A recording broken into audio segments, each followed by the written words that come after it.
प्यार साथियों, देखिए आज हम आ चुके हैं फंक्शन के लेक्चर नंबर 4 में। फंक्शन के लेक्चर नंबर 4 के अंदर आ चुके हैं और हम यहाँ पर बात कर रहे हैं सर टाइप्स ऑफ फंक्शन के बारे में। हमने इससे पहले सर पॉलिनोमियल फंक्शन ख़त्म कर लिया था, उससे पहले हमने कॉन्स्टेंट फंक्शन को सीख लिया था। इसके बाद आज हम बात करी थी हमने अलजेब्रिक फंक्शन के बारे में, और आज हम बात करने सर रेशनल फंक्शन के बारे में। तो नंबर 3 यहाँ पर आपका जो आता है वो आपका आता है सर रेशनल फंक्शन।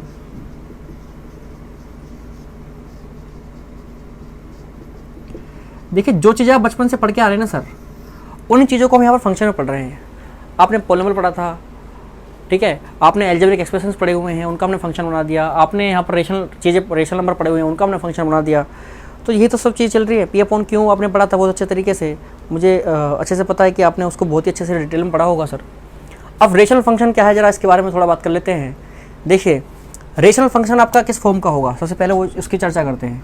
देखिए मान लेते हैं y equals to F X आपका कोई फंक्शन है, हम ये लेते हैं y equal to F X, और ये आपका कुछ इस प्रकार से होना चाहिए gx अपॉन hx, यानी कि एक gx कोई एक आपका कोई फंक्शन होना चाहिए और अपॉन में उसका आपका hx एक फंक्शन होना चाहिए।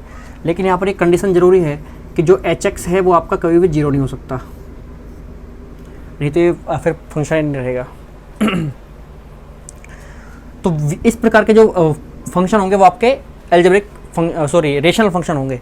अब देखिए, अब ये सिंपल सी बात है, ये इसको हम अलजेब्रिक फंक्शन ही बोल सकते हैं। अगर हम इसको अलजेब्रा में लेंगे तो फंक्शन हमारा अलजेब्रिक भी रहेगा, पॉलिनोमियल फंक्शन भी रहेगा अगर देखा जाए तो। चलिए इसकी डेफिनेशन क्या बनेगी, जरा हम उसकी चर्चा कर लेते हैं एक बार। इसकी डेफिनेशन क्या बननी चाहिए सर, ठीक है। तो सिंपल सी बात है, डेफिनेशन इसकी यही है कि a function is the form of a function is the form of y is equals to fx is equals to gx upon hx। और यहाँ पर आपका जो hx है वो हमारा जीरो नहीं हो सकता, वो हमारा यहाँ पर जीरो नहीं हो सकता सर, ठीक है। और यहाँ पर आपका जो gx और hx है, where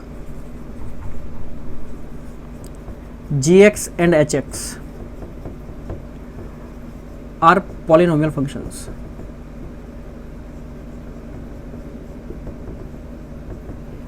where gx and hx are polynomial functions, और आपका hx यहाँ पर जीरो नहीं होगा, ये बात हमने पहले लिख दी सर, ठीक है। तो जो इस प्रकार के जो फंक्शन होते हैं वो हमारे क्या होते हैं सर, रेशनल फंक्शन होते हैं। वो इस प्रकार के जो फंक्शन होते हैं हमारे, वो रेशनल फंक्शन होते हैं। अब कोई भी जो हमारा रेशनल फंक्शन है सर, वो ऑटोमेटिकली ही अलजेब्रिक फंक्शन भी रहेगा, ठीक है। कोई भी जो हमारा रेशनल फंक्शन है, एक प्रकार से इसकी प्रॉपर्टी है ये, चाहो तो आप इसको नोट भी कर सकते हो सर, चाहो तो आप इसको नोट भी कर सकते हो कि a rational function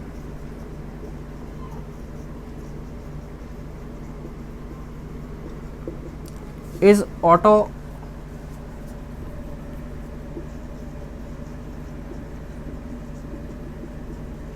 automatically a algebraic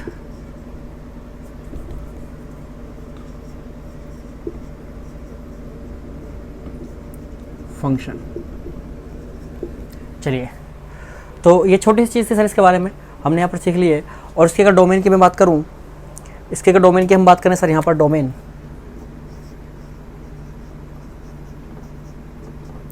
तो यहाँ पर डोमेन की अगर बात करें सर, यहाँ पर आपको दिख रहा होगा कि हम कोई भी रियल नंबर यहाँ पुट कर सकते हैं, लेकिन हम कोई भी ऐसा रियल नंबर यहाँ पुट नहीं कर सकते जिससे हमारा hx जीरो हो जाए, जिससे हमारा hx जीरो हो जाए। यानी कि हम कोई भी रियल नंबर पुट कर सकते हैं, लेकिन हम सिर्फ वो x पुट नहीं करेंगे जिन पर हमारा hx जीरो बन रहा होगा। बस वो वाले x हमें पुट नहीं करने हैं जिन पर हमारा hx जीरो बन रहा होगा, वो हमारे इस डोमेन के अंदर सर नहीं होंगे, वो हमारे इस डोमेन के अंदर सर नहीं होंगे।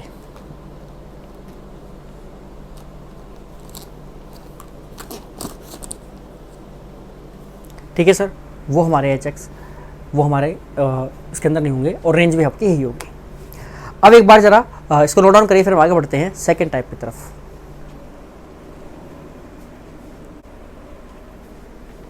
चलिए सर, अब आगे बढ़ जाते हैं। रेशनल नंबर फंक्शन आपको समझ में आ गया होगा।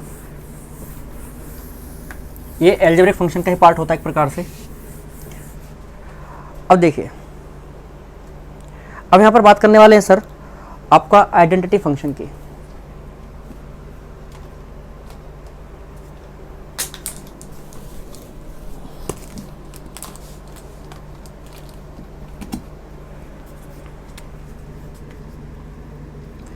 फोर्थ नंबर पे आपका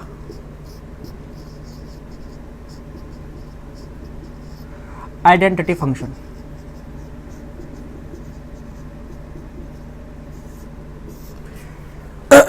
तस्तमक फलन।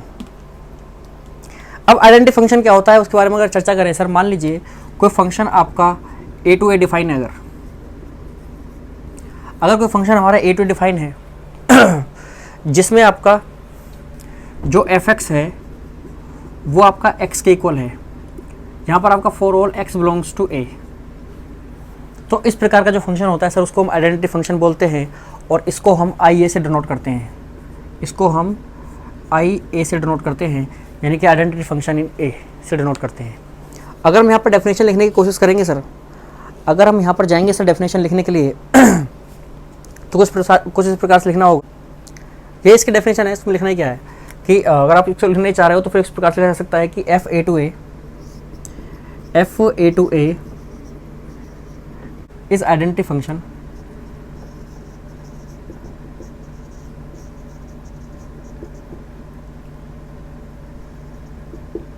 if fx is equals to x implies that for all x belongs to a, for all x belongs to a, तभी आपका आइडेंटिटी फंक्शन होगा सर। ठीक है, और आप किसको डिनोट करोगे सर, ये denoted by I A, denoted by I A. ठीक है, तो इसमें हमें कुछ ज़्यादा इधर उधर का सोचने की जरूरत नहीं है, फिर सिंपल सा हो गया कि F A to A is identity function if f x equals to x implies that आपका for all x belongs to A. ठीक है, तो आपका ये आइडेंटिटी फंक्शन इन ए हो जाएगा, आपका आइडेंटिटी फंक्शन इन ए। अगर इसके ग्राफ की बात करें सर, तो अब आप देख पा रहे हो कि थोड़ी देर पहले हमने लिखा था ये F x equals to X का मतलब क्या है सर, ये अगर देखा जाए तो वाई इक्वल्स टू एक्स ही तो है। तो अगर हम इसके ग्राफ की बात करेंगे तो आप क्लियरली यहाँ पर देख पा रहे हैं कि यहाँ पर एक स्ट्रेट लाइन आपको मिलेगी एक्स वाई के प्लेन में। ठीक है, और इसका डोमेन और रेंज तो हमने अभी देख लिया है, हमारा रियल नंबर रहने वाला है, तो कोई भी ज़्यादा दिक्कत की जरूरत नहीं है, दिक्कत की बात ही नहीं है। हमने यहाँ पर देख लिया कि भाई कुछ इस प्रकार से हमारा आइडेंटिटी फंक्शन कैसे वर्क करता है सर यहाँ पर। ठीक है, तो हमने आइडेंटिटी फंक्शन भी समझ लिया आज कि आइडेंटिटी फंक्शन किस प्रकार से होता है, और इसकी एक छोटी सी प्रॉपर्टी अगर आप उसको भी लिखना चाहें तो लिख सकते हो sir. Identity function is bijective. Identity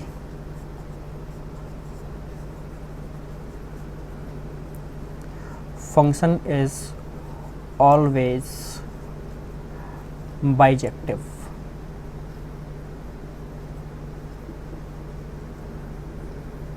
अब बाइजेक्टिव का मतलब तो आपको सर पता ही होगा। देखिए बाइजेक्टिव फंक्शन, बाइजेक्टिव आपने समझा होगा, जब जो चीज़ 1 1 भी होती है और ऑन 2 भी होती है उसको हम बाइजेक्टिव बोलते हैं। ठीक है, 1 1 का मतलब क्या है कि इसकी आपको यूनिक इमेज मिल रही है हर बार यहाँ पर। ठीक है, हर बार आपको इसकी यूनिक मिल रही है, और ऑन टू का मतलब ये है कि आपका जो सेट ए टू ए में मिल रहा है, जब ए से आपको इमेज बना रहे हो यहाँ पर ए पर, तो यहाँ से कोई एलिमेंट ए में बच नहीं रहा जिसकी इमेज ना बन रही हो, तो वो ऑन टू भी है, तो मतलब ये हमेशा बाइजेक्टिव भी होगा। तो ऐसा कोई ऑप्शन आपको मिल जाता है, कभी ऐसा क्वेश्चन बन के आता है इस जगह से, तो आप आराम से दे पाओगे सर आंसर उसका। ठीक है, तो एक बार उसको नोट डाउन कर लीजिए, फिर हम अगले फंक्शन की तरफ आगे बढ़ते हैं जो कि हम पढ़ने वाले ट्रिग्नोमेट्रिक फंक्शंस।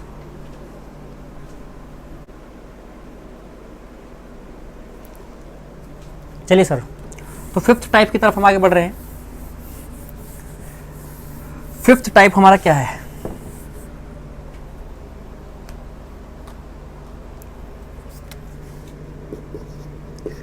फिफ्थ टाइप हमारा यहाँ पर है ट्रिग्नोमेट्रिक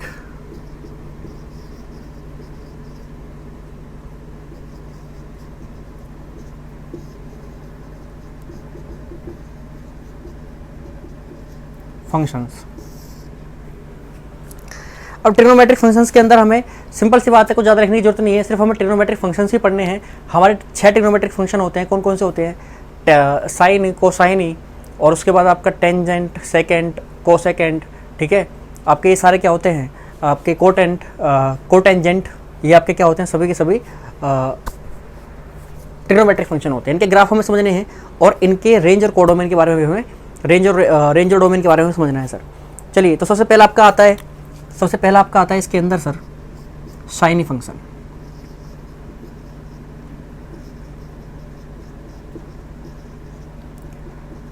शाइनी फंक्शन इसके अंदर सबसे पहले आता है सर, जो कि आपका कुछ इस प्रकार से होता है, F X is equals to sine x.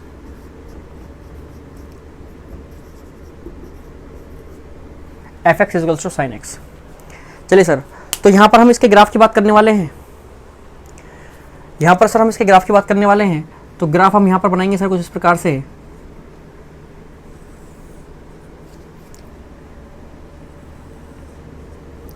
अब आप भी जब इसका ग्राफ बनाएं तो एक इस तरीके से डॉटेड लाइन ले लीजिए कुछ दूरी पर वाई एक्स के पॉजिटिव डायरेक्शन में, और एक और अब डॉटेड लाइन ले लीजिए वाई एक्स की नेगेटिव डायरेक्शन में, तो आपको इसको बनाने में थोड़ी आसानी होगी। अब क्या करना है सर हमें, ये जो वैल्यू है आपकी यहाँ पर, ये है +1 और ये वैल्यू है आपकी यहाँ पर -1, यानी कि जो साइन एक्स की वैल्यू है वो +1 से -1 के बीच में हिलाई करती है, सबसे पहली बात। और कुछ इस प्रकार से होती है ग्राफ, यहाँ पर इसको टच करता है, फिर यहाँ पर इसको टच करके इधर आता है और ऐसे ही आगे जाता है।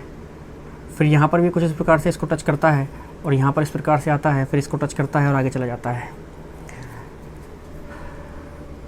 चलिए, अब आप यहाँ पर देख पा रहे हो कि ये जो वैल्यू है इसको हम बोलते हैं यहाँ पर 0, और ये होती है यहाँ पर π/2, यहाँ पर होती है सर ये आपका पाई, यहाँ पर होती है 3π/2 इस प्रकार से, और यहाँ पर होती है सर 2π, और यहाँ पर होती है सर 5π/2,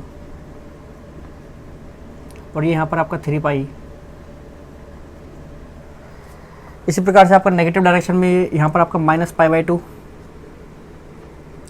ये आपका -π, ये आपका -3π/2, ये आपका -2π, और ये आपका -5π/2। ठीक है, तो कुछ प्रकार से हमारी ये वैल्यूज़ होती हैं। अब आप देख पा रहे हो कि जो हमारी जो हम पुट करते हैं, जो हम एक्स की जगह पुट करेंगे वो सभी हमारे क्या है भाई, रियल लाइन पर है।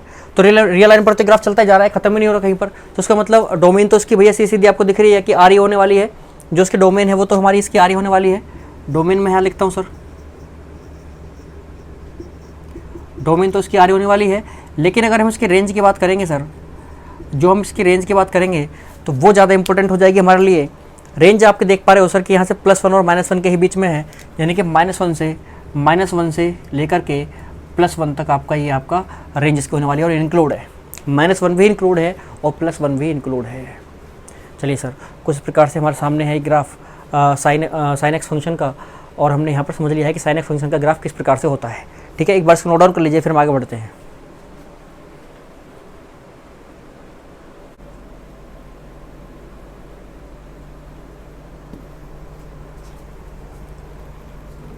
चलिए सर, मुझे पूरी उम्मीद है कि आपने अब तक नोट डाउन कर लिया होगा। अभी हम बढ़ते हैं अपने दूसरे फंक्शन की तरफ, विच इज कोसाइन फंक्शन। अब ये कोसाइन फंक्शन किस प्रकार से है सर, उसकी एक बार चर्चा कर लेते हैं यहाँ पर इस तरीके से। तो यहाँ पर हमारा है ये कोसाइन फंक्शन, जिसमें हमें मिलेगा sir F X is equals to cos x। चलिए सर, तो cos x का ग्राफ बनाने के लिए भी आप जो है सर यहाँ पर एक इस प्रकार से लेंगे, और ये इधर इसकी पॉजिटिव डायरेक्शन, नेगेटिव डायरेक्शन, ये x की पॉजिटिव डायरेक्शन, और यहाँ पर भी आप फिर से वही एक डॉटेड लाइन ले लीजिए सर, तो आपके लिए ज़्यादा आसान रहेगा। इसी प्रकार से सर यहाँ पर भी एक डॉटेड लाइन ले लीजिए, और कोशिश करें कि ये डॉटेड लाइन आपका सेम डिस्टेंस पर होगी तो ज़्यादा अच्छा रहेगा। ऊपर जितनी है, जितना ऊपर उससे उतना नीचे। अब यहाँ पर क्या करना है सर, आपका इसका ग्राफ कुछ प्रकार से चलता है कि यहाँ पर आपका कुछ इस तरीके से जाता है साइन एक्स का ग्राफ,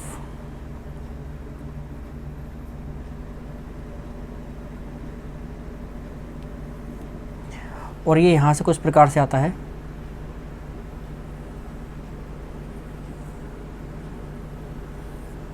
देखिए ये भी कुछ साइन एक्स की तरह ही चलता है, लेकिन यहाँ पर देख रही है साइन एक्स के ग्राफ में आपका 0 पर 0 थी वैल्यू, लेकिन यहाँ पर 0 पर 1 आएगी, 1 को अप्रोच करेगा +1 को, और यहाँ पर आपका -1 इस प्रकार से। तो यहाँ पर आपका देखिए π/2 पर ये आपका क्या है 0 है, और यहाँ पर पाई पर क्या है आपका -1 है, और यहाँ पर आपका 3π/2 पर क्या है 3π/2 पर भी 0 है, और यहाँ पर आपका ये 2π पर क्या है 2π पर ये सर 1 है।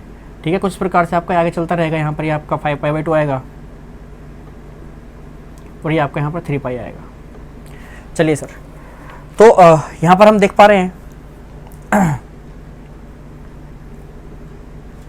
इसी प्रकार से नेगेटिव डायरेक्शन में ये आपका -π/2, ये आपका पाई -π, ये आपका -3π/2, ये आपका -2π, -5π/2। ठीक है, कुछ प्रकार से आगे भी चलता रहेगा हमारा 3π/2, 3π के बाद हमारा उस तरीके से हमारा कंटिन्यू रहेगा ये। तो आप भी यहाँ पर देख पा रहे होंगे कि सर यहाँ भी जो वैल्यू है आपकी वो 1 से -1 के बीच में है। तो यानी कि अगर हम रेंज की बात करेंगे इसकी, तो अगर हम यहाँ पर रेंज की बात करेंगे सर, अगर हम यहाँ पर रेंज की बात करेंगे तो वो तो आप सर क्लियरली देख पा रहे हो कि यहाँ पर आपका रेंज जो रहने वाली है वो -1 से लेकर के +1 के बीच में ही रहने वाली है। और अगर हम यहाँ पर डोमेन की बात करें सर, डोमेन की अगर हम बात करते हैं तो आपका आर ही रहने वाली है, क्योंकि रियल लाइन पर आप देख रहे हैं कि रियल लाइन पर हमारा ग्राफ कहीं रुक ही नहीं रहा है, रियल लाइन पर ग्राफ चलता जा रहा है। इसका मतलब कोई भी आर की वैल्यू डालो उसके लिए कोई ना कोई वैल्यू आ रही है। ठीक है, तो मुझे पूरी उम्मीद है कि सर आपका कोसाइन फंक्शन का जो ग्राफ है वो भी समझ में आ गया होगा, इसमें कोई दिक्कत नहीं है हमें समझने में। ठीक है, तो एक बार जरा इसको नोट डाउन कर लीजिए, फिर आगे बढ़ते हैं।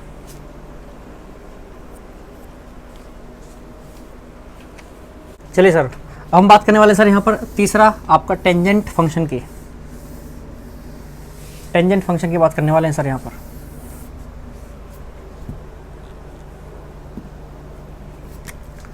थर्ड आपका इसके अंदर आएगा सर टेंजेंट फंक्शन, तो जिसका ग्राफ क्या हो जाएगा सर टेंजेंट फंक्शन का। आप यहाँ पर देखेंगे कि यहाँ पर हम f(x) = 10x लेंगे,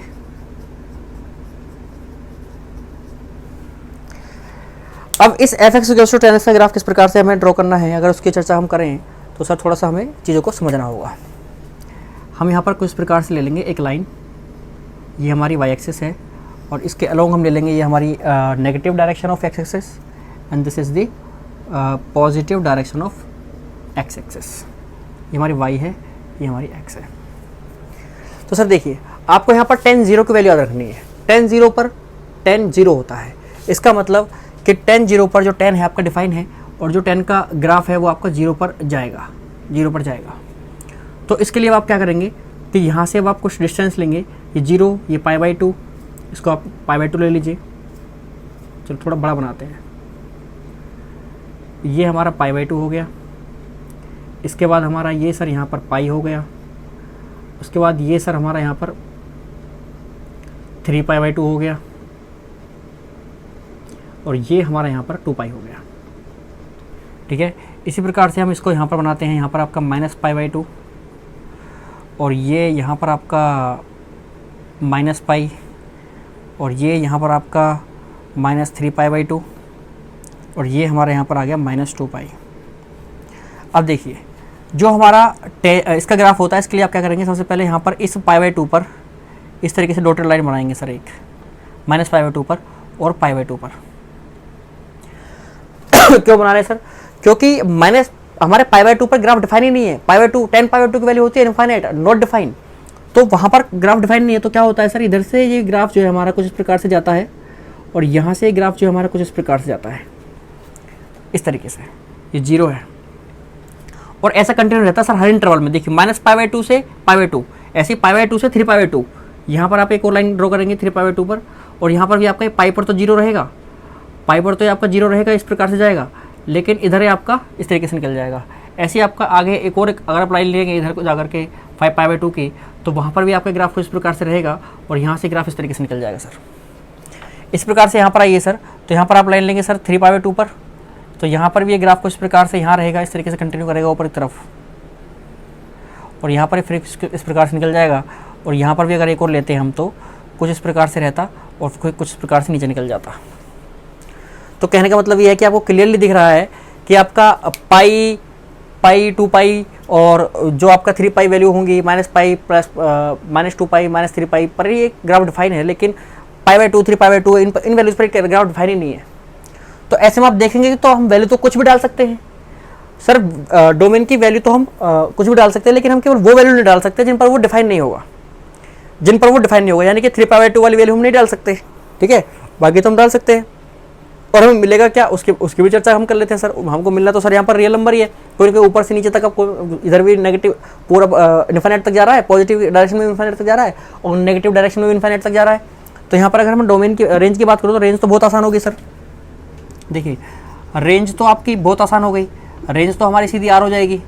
लेकिन अगर मैं डोमेन की बात करूँ, तो डोमेन में यहाँ पर थोड़ा सा समझना पड़ेगा हमको, ठीक है सर। डोमेन में आप आर रियल लाइन की ही कोई ना कोई नंबर डालोगे रियल लाइन पर ही, लेकिन उनमें से क्या वैल्यू नहीं डालनी है, हमें वो वैल्यू नहीं डालनी है एक्स की जिन पर हमारा ये ग्राफ नॉट डिफाइन हो।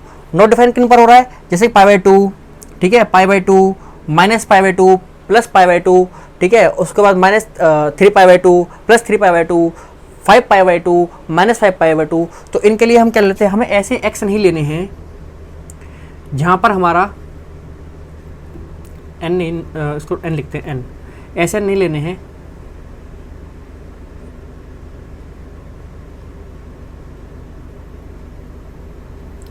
टू एन, एक सेकेंड रुकिए, 2n + 1 पाई बाई 2, ठीक है, और जहाँ पर आपका जो n है वो बिलोंग करेगा इंटीजर्स में से। देखिए कुछ प्रकार से हमारा रहेगा ये, ठीक है। हमें कुछ ऐसे n नहीं लेने हैं, या फिर इसको x ही मानिए, इसको हम x ही माने ज़्यादा बेहतर रहेगा, और इसको हम x के इक्वल लेंगे।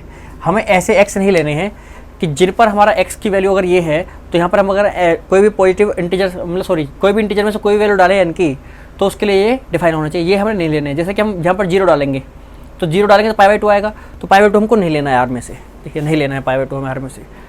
1 डालेंगे तो 2 पाई बाई 2 3 पाई बाई 2 आएगा, 3 पाई बाई 2 भी हमें नहीं लेना है। माइनस में डालोगे तो फिर माइनस में आती रहेंगी वैल्यूज़, ठीक है, वो हमें नहीं लेने हैं वैल्यूज़, ठीक है। तो ये हमारी यहाँ पर रेंज रहेगी सर, बस इसको हमें थोड़ा समझना है यहाँ पर, ठीक है। तो मुझे पूरी उम्मीद है कि आपको ये ग्राफ भी जो है समझ में आ गया होगा। अगर फिर भी आपको कोई डाउट है तो आप जो है कमेंट कर सकते हो सर, ठीक है। चलिए तो एक बार इसको उतारिए, फिर हम आगे बढ़ते हैं।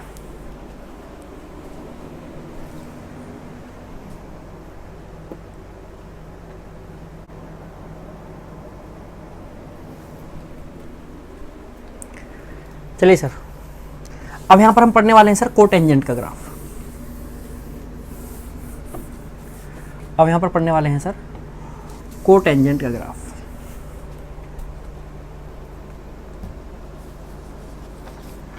किस प्रकार से हमारे सामने रहेगा सर कोटेंजेंट का ग्राफ, उसकी भी चर्चा कर लेते हैं। ये आपका यहाँ पर नंबर 4।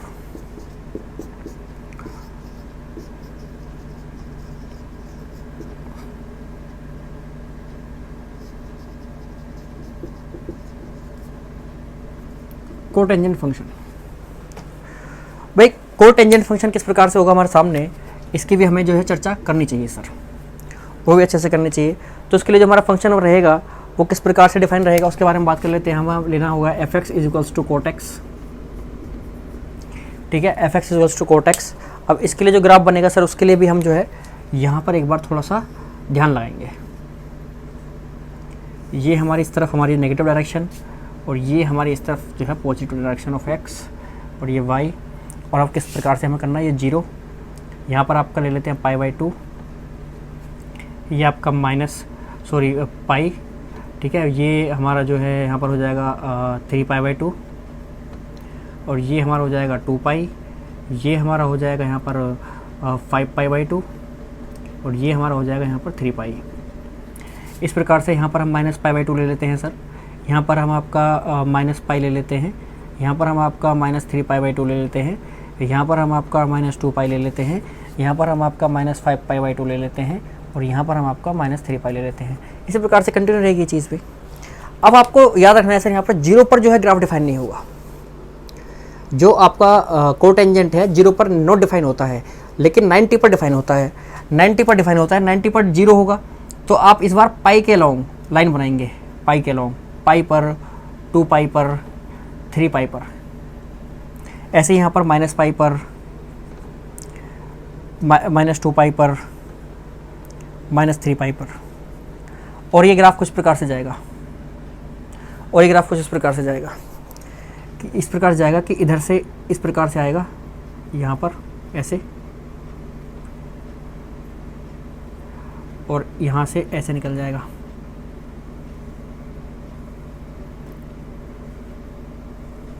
ठीक है, कुछ प्रकार से ऐसे यहाँ पर भी आपका कुछ प्रकार से आएगा।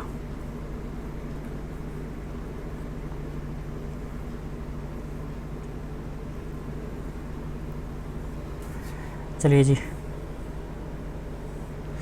तो अब यहाँ पर क्लियरली देख पा रहे हो आप कि आपका जो है पाई, 2π, 3π पर ये ग्राफ जो है डिफाइन नहीं है सर। ठीक है, बाकी कुछ प्रकार से हम देख पा रहे हैं यहाँ पर वही आपका अगर हम रेंज की बात करें, रेंज तो आपका वही सेम रहेगी सर। यहाँ भी आपको इधर पॉजिटिव डायरेक्शन में इनफाइनाइट तक जा रहा है, नेगेटिव डायरेक्शन में इनफाइनाइट तक जा रहा है, तो मतलब रेंज तो हमारी सर सेम रहने वाली है। रेंज तो हमारी रहेगी सर R, लेकिन जब हम यहाँ पर डोमेन की बात करेंगे तो फिर से डोमेन में पंगा है। अब डोमेन में क्या पंगा है उसके बारे में चर्चा कर लेते हैं।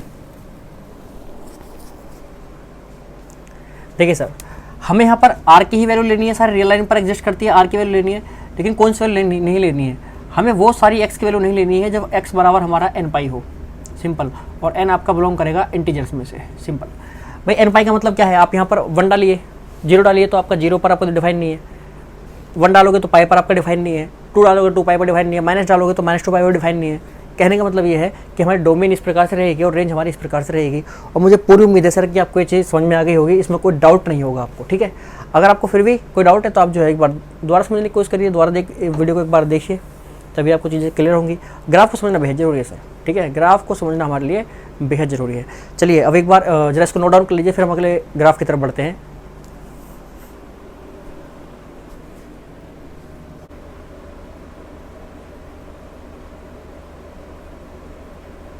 चलिए सर, अब एक बार इसका जरा नोट रब कर देते हैं, फिर हमारे लिए चीज़ें आसान हो जाएंगी थोड़ी सी और।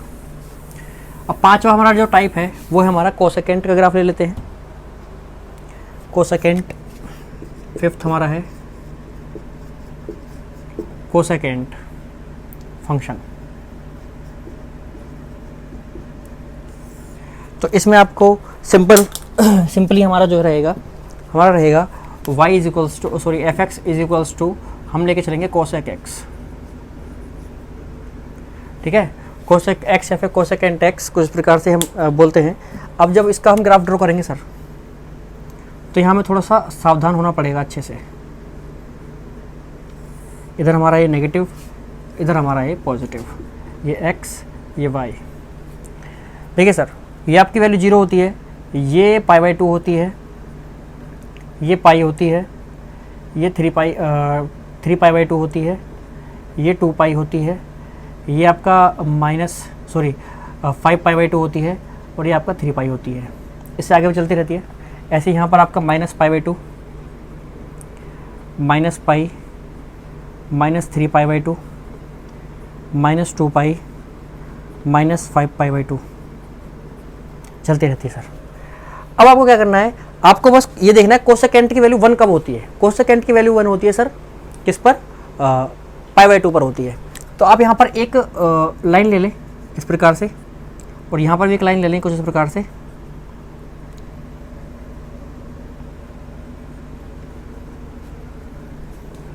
ठीक है, तो π/2 पर 1 होती है, तो आप पाई के अलोंग एक लाइन इस प्रकार से लेंगे, वर्टिकल लाइन। ऐसे ही आप 2π पर लेंगे, और ऐसे ही आप 3π पर लेंगे। जिस पर 1 होती है उस पर नहीं लेनी।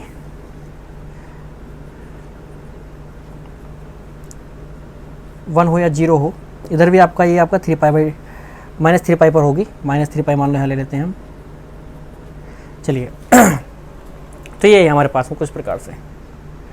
अब देखिए π/2 से क्या होगा, ग्राफ सर क्या होता है, आपने देखा होगा कि जो कोसेकेंट की जो वैल्यू होती है मैक्सिमम, आपने 2 भी देखी है।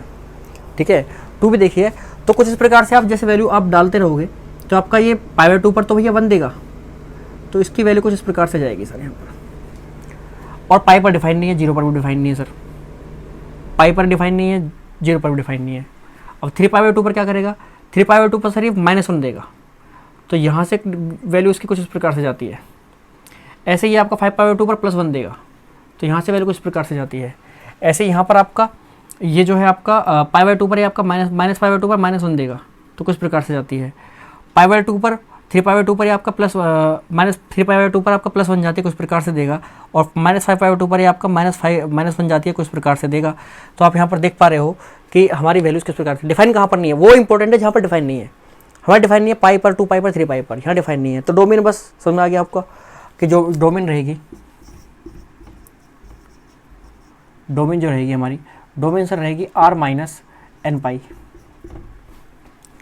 मतलब कि n π को हम यहाँ से माइनस कर देंगे। n की जगह पर आप क्या लोगे सर, n की जगह पर आप कोई भी इंटीजर लोगे, ठीक है। लेकिन अगर हम यहाँ पर रेंज की बात करें तो सर रेंज क्या होगी सर, देखिए रेंज के अंदर आप देख पा रहे हो कि यहाँ पर ये आपकी वैल्यू 1 होती है और ये आपकी वैल्यू यहाँ पर -1 होती है। तो 1 और -1 के बीच में तो कोई वैल्यू है ही नहीं इसके अंदर, तो रियल नंबर ही होंगे, मतलब रियल नंबर ही होंगे, क्योंकि इनफाइनाइट तक भी जा रही है, इधर -इनफाइनाइट तक भी जा रही है।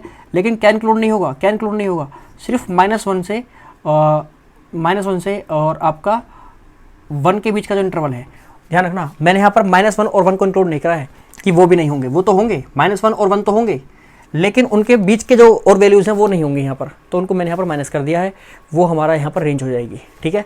तो ये मुझे पूरी उम्मीद है कि आपको जो कोसेकेंट का जो ग्राफ है वो समझ में आ गया होगा सर। और एक बार चर्चा कर लेते हैं सर, यहाँ पर छठा और हमारा लास्ट टाइप जो है ट्रिग्नोमेट्री फंक्शन का, वो हमारा है आपका सेकेंड फंक्शन। एक बार जरा इसको नोट कर लीजिए, फिर हम उसके तरफ बढ़ते हैं।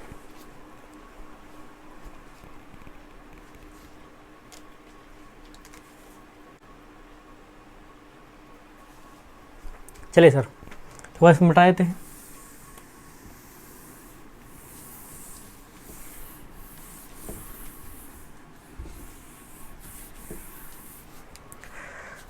तो हमारा सर यहाँ पर ये लास्ट टाइप है ट्रिग्नोमेट्रिक फंक्शन का, सेकेंड फंक्शन।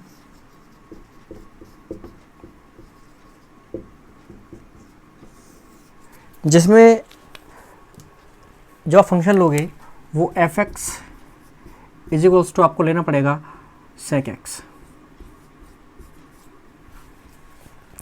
और सर इसके लिए भी हमें ग्राफ ड्रॉ करना है। अब ग्राफ ड्रॉ करने के लिए इसके लिए भी हमें कुछ बेहद चीज़ों का स्पेशली ध्यान रखना पड़ेगा, बहुत ही सावधानी से इसका ग्राफ भी हमें ड्रॉ करना है सर। ये नेगेटिव, ये पॉजिटिव डायरेक्शन x की और ये y की। यहाँ पर भी आपको 0, यहाँ पर आपका ये -π/2 पाई, और ये आपका यहाँ पर -π/2, सॉरी क्या बोल रहा हूँ बार 3π/2, ये 2π, ये आपका 5π/2 और ये आपका 3π। आगे भी चलता रहेगा इसी प्रकार से। यहाँ पर भी आपका -π/2 ले लीजिए, -π ले लीजिए, -3π/2 ले लीजिए, -2π ले लीजिए, और यहाँ पर आपका ये -5π/2 ले लीजिए, और ये -3π ले लीजिए। अब करना क्या है, अब आपको यहाँ पर सोचना है कि जो सेकेंड है वो हमारा वैल्यू कब 1 देता है, तो वो तो 0 पर 1 देता है, 0 पर 1 देता है। तो आपको यहाँ पर भी क्या करना है, एक लाइन इस प्रकार से लेनी है, एक हॉरिजॉन्टल लाइन लेनी है कुछ प्रकार से, और एक ऐसे यहाँ पर भी एक हॉरिजॉन्टल लाइन ले लेंगे सर हम इस प्रकार से। ये आपका यहाँ पर वैल्यू होगी, सॉरी ये +1 है आपका और ये आपका -1 है। अब करना क्या है सर, अगर आपका ये 1 पर वैल्यू 0 दे रहा है, सॉरी 0 पर ये वैल्यू 1 दे रहा है, तो अब हम π/2 के अलॉन्ग लाइन ड्रॉ करेंगे, वर्टिकल लाइन, -π/2 के अलॉन्ग ड्रॉ करेंगे, 3π/2 पर ड्रॉ करेंगे, 5π/2 पर ड्रॉ करेंगे, -3π/2 पर ड्रॉ करेंगे, -5π/2 पर ड्रॉ करेंगे। अब करना क्या है सर, अब ये ग्राफ कुछ इस प्रकार से जाएगा, और यहाँ पर ये ग्राफ कुछ पाई पर आपको -1 देगा, 2π पर आपको +1 देगा, ठीक है, और कुछ इसी प्रकार से टच करेगा सर, इस लाइन को टच करेगा, ठीक है। कुछ इसी प्रकार से आपका यहाँ पर जब -π पर आएगा, -π पर -1 देगा, ठीक है, और प्लस -π/2 पर +1 देगा, और ऐसे ही आगे बढ़ता रहेगा, इसी प्रकार से आगे बढ़ता रहेगा सर। तो यहाँ पर भी अब देख पा रहे हो कि अगर हम रेंज की बात करें तो वो तो आपको समझ में आ रहा है, रेंज में हमारा फिर से 1 और -1 की वैल्यूज के बीच की वैल्यूज इंक्लूड नहीं है, तो रेंज हम आराम से लिख सकते हैं सर। रेंज आपका आ रही होगी, बस उसके अंदर -1 से लेकर के 1 के बीच के एलिमेंट नहीं होंगे, और ये ध्यान रखना कि मैंने इन दोनों को इंक्लूड नहीं करा है, मतलब 1 और -1 तो होंगे। अब बात करते हैं डोमेन की। डोमेन के अंदर आपके अंदर रियल नंबर ही होंगे। आप देख पा रहे हो कि डोमेन में हम जो पुट कर रहे हैं वैल्यूज रियल नंबर, लेकिन कहाँ पर वो डिफाइन नहीं है, उन चीज़ों को छोड़ दीजिए। डिफाइन कहाँ पर नहीं है सर, वो π/2 पर डिफाइन नहीं है। तो मतलब इनमें से हमें क्या वैल्यूज़ को माइनस करना है, 2n+1 π/2 वाली वैल्यूज़ को माइनस कर देंगे, और यहाँ पर आपका जो n की वैल्यू है वो z से आएगी आपकी। ठीक है, तो मुझे पूरी उम्मीद है कि आपको यहाँ पर ये डोमेन और रेंज भी समझ में आ गया होगा। और ये जो हमने ट्रिग्नोमेट्रिक फंक्शन जो समझा है, जो उसके 6 के 6 फंक्शंस को समझा है, यहाँ पर उनके ग्राफ, उनके डोमेन और रेंज को समझा है, वो मुझे पूरी उम्मीद है कि आपको समझ में आ गया होगा। चलिए आगे बढ़ते हैं। एक बार इसको नोट डाउन कर लीजिए, फिर या फिर यहीं पर ख़त्म करते हैं इस वीडियो को, इस लेक्चर को यहीं पर ख़त्म करते हैं, लेक्चर नंबर 4 को। और मुझे पूरी उम्मीद है कि आपको ये जो चीज़ें हमने सीखी हैं ये आपको समझ में आ गई होंगी। अगर फिर भी कोई डाउट है तो आप जो कमेंट कर सकते हो सर। और अगर आप हमारे चैनल पर नहीं हो तो चैनल सब्सक्राइब करना बिल्कुल नहीं भूलना है, और अपने सभी दोस्तों के साथ शेयर करना भी ये बेहद ज़रूरी है। मिलते हैं आपसे अगली वीडियो में, जब तक के लिए धन्यवाद।